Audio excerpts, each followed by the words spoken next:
Most commonly use nouns, वो nouns जो बहुत ज़्यादा इस्तेमाल होते हैं। जैसे कि हमें पता चला कि किसी भी अल्फाज के ज़ख़ीरे में सबसे ज़्यादा अल्फाज नाउन होते हैं, इस्म होते हैं।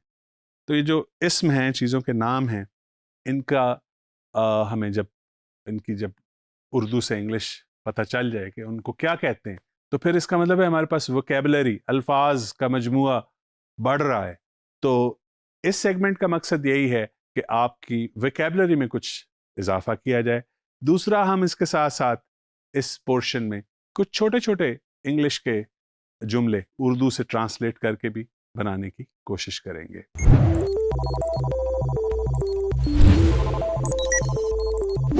तो सबसे पहले देखिए, मेरे साथ ये एक बॉडी खड़ी है, इसके हम कॉमन नाउन्स, क्योंकि हमें अपने बारे में पता होना चाहिए कि एक इंसानी जिस्म के अंदर कौन कौन से आज़ा हैं, कौन कौन से बॉडी पार्ट्स हैं।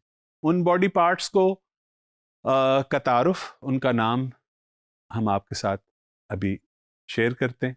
ये देखिए, सबसे पहले सर से स्टार्ट करते हैं। सर को क्या कहते हैं? Head, right. सर के नीचे ऊपर जो बाल उगे हुए हैं उन्हें क्या कहते हैं? हेयर। हेयर याद रखिए कि एक हो या बहुत ज्यादा हो, ये प्लूरल नहीं होता, हेयर ही रहता है। अच्छा, चलिए आगे देखिए, उसका माथा। माथे को क्या कहते हैं? Forehead, right. माथे के ऊपर दो चीजें क्या नजर आ रही हैं? भवें, जी जी, भवें। इनको आईब्रोज कहते हैं। आईब्रोज के नीचे आईज हैं, देख रहे हैं कितनी अच्छी आईज है। आईज के ऊपर जो बाल निकले हुए हैं इन्हें क्या कहते हैं? उर्दू में पलकें, यस। इंग्लिश में इन्हें कहते हैं लैशेस, आई लैशेस। और फिर आई के साथ ये राइट और लेफ्ट गाल, जिसे हम उर्दू में कहते हैं, इंग्लिश में इन्हें हम चीक्स कहते हैं। दरमियान में क्या है? नाक लगा हुआ है। आपके मुंह पे नाक लगा हुआ है? जी जी, बिल्कुल लगा हुआ है। तो इसके मुंह पे नाक है, इसको क्या कहते हैं? पता है आपको? नोज। और नीचे मुस्कुराते हुए लब, आपके लिप्स। लब को क्या कहते हैं? लिप्स। और उससे नीचे देख रहे हैं आप, ठोड़ी। ठोड़ी को क्या कहते हैं? चिन। और ये राइट लेफ्ट पे क्या है? जी, ये मेरे भी लगे हुए, आपके भी हैं, सुन रहे हैं ना आप? कान। तो कान को क्या कहते हैं? ईयर्स। ईयर्स प्लूरल इस्तेमाल करते हैं हम जनरली। तो ये बॉडी पार्ट्स थे जिनके नाम हमें पता होने चाहिए फेस से रिलेटेड।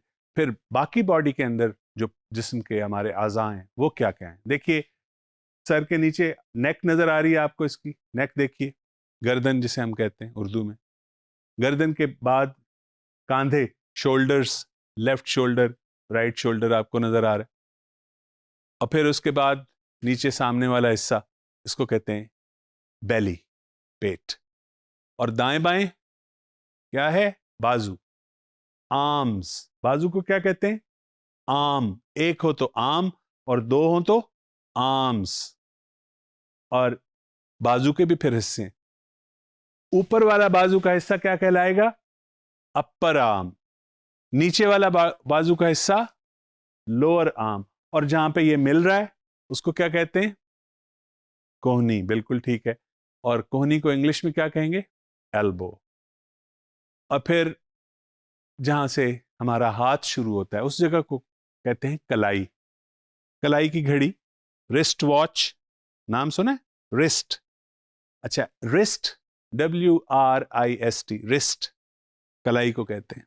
उसके बाद हाथ हैं आपके।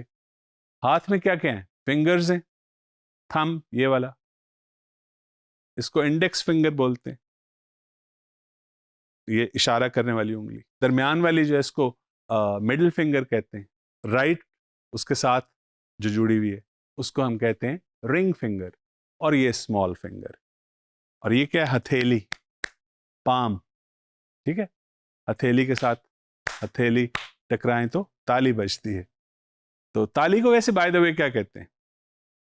Clap, yes, clap. क्लैप जब दो पाम्स आपस में मिलती। ये तो थे कुछ बॉडी पार्ट्स और जो आपके मेरे हम सब इंसानों को अल्लाह ताला ने दिए हुए हैं। इसके अलावा जो हमें नाउन्स पता होने चाहिए वो हमारे इर्द गिर्द फैली हुई बहुत सी चीज़ों के हैं। जगह हैं मसलन जिनका हमें पता होना चाहिए, नाम जनरली पता है, बहुत से नाम हैं जो उर्दू में और इंग्लिश में इस्तेमाल होते हैं। मसलन स्कूल है, जगह है, कॉलेज है, जगह है। अब स्कूल और कॉलेज के अंदर जो इम्पोर्टेंट चीज़ें, जो इम्पोर्टेंट नाम हैं जो आपको पता होने चाहिए, मसलन क्या हो सकते हैं? क्लासरूम, क्लासरूम को इंग्लिश में भी क्लासरूम कहते हैं। वाइट बोर्ड जिस पे टीचर लिखते हैं, उसका भी आपको पता है। मार्कर जिसके ये उर्दू में भी यूज होता है, इंग्लिश में भी यूज होता है, ठीक है।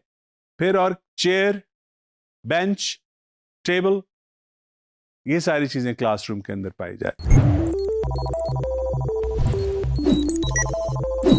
फिर आपके घर के अंदर क्या कुछ होता है, उनके नाम, ये भी आपको पता होने चाहिए। देखिए लिस्ट है एक पूरी हाउस होल्ड थिंग्स की।